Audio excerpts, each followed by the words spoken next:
What's up, guys? It's Billmaa here. Hey guys, it's Billmaa here. Anyway, we are rolling again.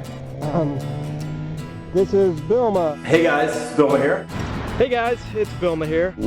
Hey guys, it's Billmaa here.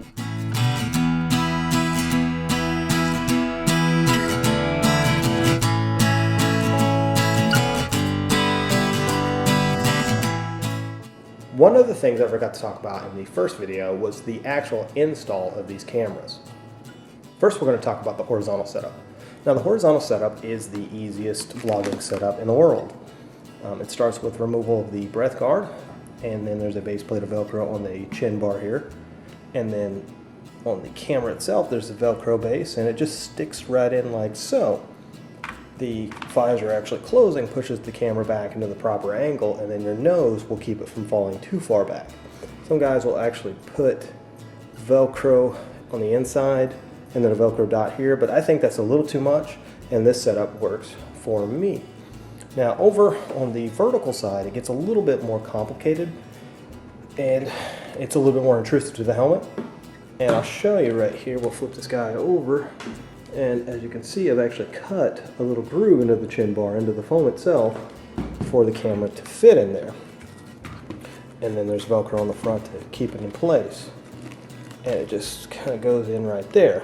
Now the angle is tricky, and I'll have to switch hands here in a second. Now the angle can be kind of tricky. As a good starting point, I go with the faceplate of the lens being parallel with the visor as a starting point. The thing you have to be mindful of is what you're riding. And what I mean by that is a cruiser rider will be level, or a standard naked bike rider, where a sport bike rider will pitch over. So you need to adjust your camera based on the ergonomics of your bike. Now I'm going to go over a couple things you might want to do to the camera to customize it a little bit for vlogging. Obviously you've got Velcro here, depending on how your camera is attached. But you'll also notice this ring originally on the Avado is chrome, as well as the faceplate of the Kodak V570. And I took a Sharpie and just subdued it a little bit, and the reason for that is the metal will reflect into the visor and cause it kind of a halo effect that's kind of distracting in your videos. Another thing I've done here, if I can get it, is I've also put a piece of electrical tape over the record light, that way it doesn't shine also into the visor. And you can't really see it, I'm trying to get it focused, but right here, this is the microphone of the Creative Auto, and what I have is a piece of foam that came off an earbud, and I've got it super glued over the top there. Now you don't want it to actually go over the hole with the super glue, but just with the foam itself. And that helps a lot with taking out a lot of the ambient wind noise. And so that is what I do to my cameras to kind of customize them a little bit and make them a little bit more vlogger friendly. These are your GoPros. Kind of the newest fashion thing in helmet cam vlogging is the GoPro. Here you have a standard GoPro, the standard def GoPro, and this is the HD GoPro. These are the mounting systems that come with them. They come in this case, and you guys can learn about that on a million other vloggers channels.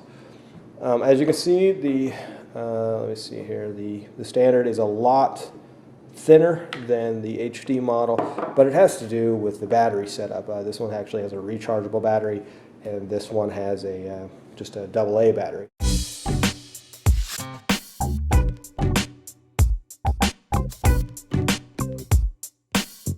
As far as my opinion of the GoPros, I think that the standard def GoPro is just basically a piece of crap. The disadvantage of the GoPro are the batteries wore out so fast that you might be able to make one video with a set of nice batteries. Another thing that the standard def GoPro did was that it had a weird phenomenon that if the lens would actually shoot up to the sun, it would make a black spot on the video, and it was just weird. The audio sucks on the GoPro, and it also had a really, really bad fisheye effect that I thought was, it would get tiring after a while. Some of the advantages of the HD model, besides just being HD, is that it does have a rechargeable battery, so you don't have to drop a lot of bones for a battery. It also is adjustable, the amount of fisheye that you have, so you can actually make it look rather normal without compromising too much of that really buggy look. They've also taken the phenomenon of the sun thing out, so I guess it's got a different CMOS in it. That would be either a CMOS or a CCD sensor or something like that. The one thing that I don't like about it is that the standard actually came with a little viewfinder. This was kind of helpful to set up your shot, and obviously this one doesn't. And the size difference is, these, I wouldn't mount these on my cameras yet. I may still try it. Matt H1138's got a pretty sweet setup, and I might do it, but so the size doesn't really matter. And anyway, that's the latest buzz camera, is the GoPro HD. This is what all the cool kids are using right now. Now, if you're not so caught up on high quality and HD and all that stuff, something I've seen a few times that's getting, catching on a little bit more, is the new iPod Nano has a camera on it, and it basically can be set up like a horizontally mounted camera, but it's very, very subtle in how much it's in your face, and obviously it's extremely thin. So that's one thing you can think of if you want to start vlogging and you've already got one of these. You definitely can try it out and basically get a feel for vlogging there. These are some of the cameras that I use off the bike, except for the camera that I'm using right now, which is the camera that I use the most for my off the bike stuff. And it is a Canon Vixia HV40, really, really great high definition camera. I love this camera and I adore it. I'll try to put a picture of one in here. I've also got a wide angle lens adapter on there so that we can show a little bit more. But a lot of these are some Canons that I use that are Canon Power Shots. I picked this one up new, and I bought this one on eBay for about 50 bucks or so. And this thing, because it's a camera, I think it's like a 10 megapixel, 8 megapixel camera, it's got a very large CMOS in it, which is the sensor that sees light.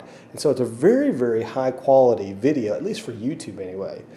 And I can't say enough good things about it. This thing in standard def will outshoot the high def of the Vado as well as the GoPro. It's just a super high quality.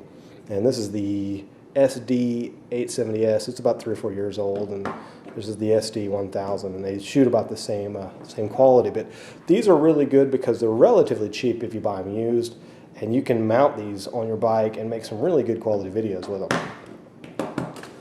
Over here we have my coup de grace here. This is the Sony HDR FX1. It's a semi-professional camera. I used this during Slaggy's last ride. I haven't used it since because obviously it's way, way, way too big to be doing any kind of vlogging type situation with. I bought this camera because I was in a mood a couple years ago, and I was actually going to start shooting weddings on the weekend for a little bit of extra money. So kind of a funny thought. You can imagine me shooting and editing your wedding. And this is my true love, is actually photography. It's way more prevalent in my life than this videography stuff. And this is my Nikon D90. It has a video function, a 720 HD video function. The big difference between this and all the other cameras is that it actually has a real lens. And like a film camera, it gives you that depth of field to look like film. It's really, really, really, really difficult to use. I would not recommend this for a first-time camera user because it has a lot of stuff you have to do to get that perfect picture. And so I don't use it that often, only when I want to make that kind of cinematic look. You got your helmet cam set up here, and this is your off-bike camera setup stuff. So now we need to talk about your on-bike camera setups. So with that, we got to go out to the garage. Okay, gang, we're going to go out here to the garage here. I'm going to show you the bike camera setups. Got them all set up here on my CBR here. Looks so sweet on the race stands, I got to say.